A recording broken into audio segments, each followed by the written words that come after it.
Alors, d'abord, de façon générale, le rêve, c'est le préalable à la création. Je pense que l'homme crée parce qu'il rêve et je pense qu'il ne faut pas avoir peur de ses rêves.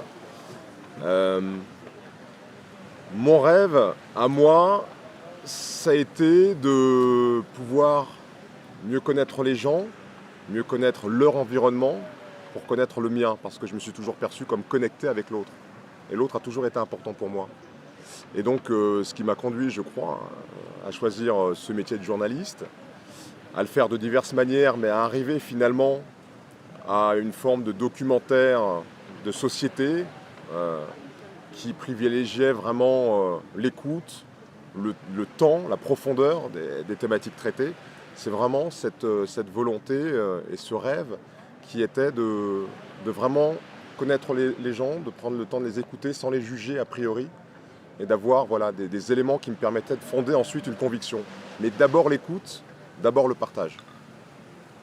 Il y a une inspiration, c'est sûr, mais je ne crois pas qu'elle soit incarnée en une personne. J'ai de nombreux modèles parce qu'il y a tellement de gens sur cette planète à, à qui accorder du crédit pour ce qu'ils ont fait, qui ont tracé des voies qu'il faut essayer de suivre et qui même effectivement, même si on ne se juge pas ni à la hauteur ni dans des positions qui nous permettent de suivre ces voies-là, mais simplement s'en inspirer dans notre vie quotidienne, s'inspirer des valeurs qui ont guidé ces gens-là, pour nous-mêmes tracer notre voie. Que je dirais que voilà mon inspiration, moi je la puise évidemment chez de grands personnages voilà, qui ont marqué l'histoire, la société. Je citerai Nelson Mandela, je citerai Aimé Césaire que j'ai eu la chance de rencontrer et d'interviewer, ce qui a été un des grands moments de ma carrière. Mais je la puise aussi chez des gens lambda que je rencontre, avec qui j'échange. Dans mes émissions, dans mes documentaires, j'ai rencontré des gens qui parfois m'ont inspiré par la force qu'ils dégageaient dans des situations qui ne sont pas des situations faciles, dans lesquelles on ne se projette pas forcément comme ça spontanément, mais qui sont des gens aussi exemplaires. Je crois qu'il y a de l'exemplarité chez chacun d'entre nous, et je crois qu'on doit s'inspirer les uns les autres. On peut en tout cas s'inspirer les uns les autres dans ce que l'on fait de bien. Voilà, je crois qu'on peut être tous des modèles. Et en tout cas, moi, mes modèles et mes inspirations, j'essaye de les trouver dans les rencontres du quotidien, dans des initiatives qui sont celles que vous menez, par exemple. Pour moi, c'est vraiment, et je ne le dis pas parce que je suis devant votre caméra, mais c'est vraiment une source d'inspiration. Donc voilà, je diversifie aussi mes sources d'inspiration. Je citerai, allez, 4 projets. Il y en a effectivement plus que ça, mais je vais en citer 4. Un qui est lié justement à une inspiration incarnée par un jeune homme qui est un jeune chirurgien cardiaque qui s'appelle David Liu et qui a créé un fonds qui s'appelle The Heart Fund et qui a pour vocation de diagnostiquer et de traiter des enfants qui sont atteints de pathologies cardiaques qui, sous nos latitudes, sont souvent soignées de façon assez précoce pour qu'elles restent bénignes, mais qui tuent sous d'autres latitudes.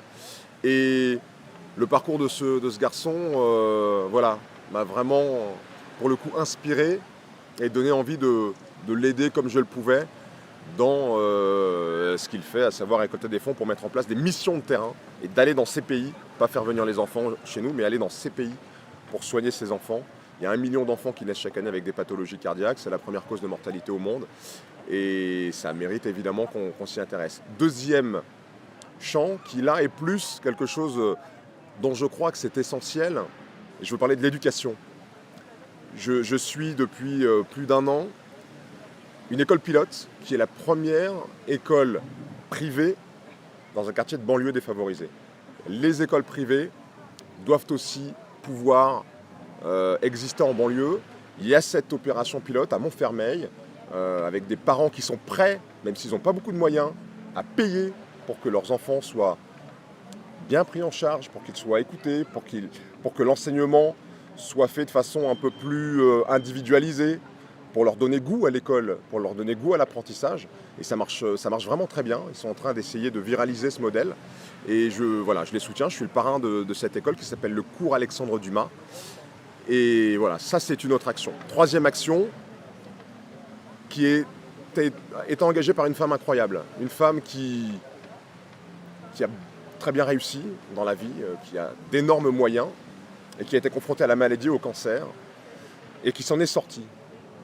Mais cette épreuve, elle n'en est pas sortie seule. On en est sortie avec la conviction qu'il fallait aider les personnes qui sont malades du cancer à être mieux à l'hôpital, à être mieux dans les traitements. Elle a donc créé une fondation qui s'appelle la Fondation Mimi et qui prodigue des soins qui ne sont pas du tout secondaires, contrairement à ce qu'on pourrait croire, mais des soins d'esthétique pour des femmes qui, avec les traitements, perdent leur pilosité, leurs cheveux, ne sont pas très bien dans leur corps. Donc il y a des massages, il y a des soins esthétiques, il y a aussi une prise en charge psychologique, donc des entretiens avec des psychologues pendant le traitement, donc dans le cadre de l'hôpital. Et c'est aussi une action que je soutiens. Je participe très prochainement à un jeu télévisé en France au nom de cette Fondation Mimi. Et puis enfin, je gardais peut-être le meilleur pour la fin. Il y a enfin ce que vous faites, Or You, qui moi résonne beaucoup chez moi parce que c'est de l'information, c'est de la communication et c'est pour moi l'idée de partager quelque chose que l'on partage trop peu, qui est la générosité. Encore une fois, la générosité, c'est quelque chose qu'on a tous en nous. On a tous des actes de générosité. On sourit aux autres, c'est un acte de générosité. On donne ce que l'on peut donner.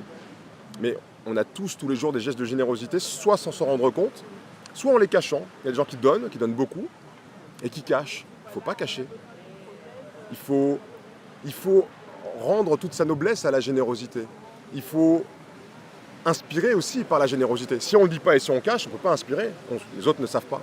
Et donc ce que vous faites, c'est-à-dire la mise en réseau d'initiatives philanthropiques et de générosité et de dons, c'est quelque chose qui, je trouve, est en résonance déjà avec notre époque, les réseaux sociaux, etc. Et qui, je crois, rend son véritable objet au réseau social. Le réseau social, c'est pas pour soi, c'est pour l'ensemble, c'est pour la collectivité, c'est ce que vous faites. Donc voilà, j'aurais pu en citer d'autres. Mais... Merci pour cet échange. Merci à vous. Merci.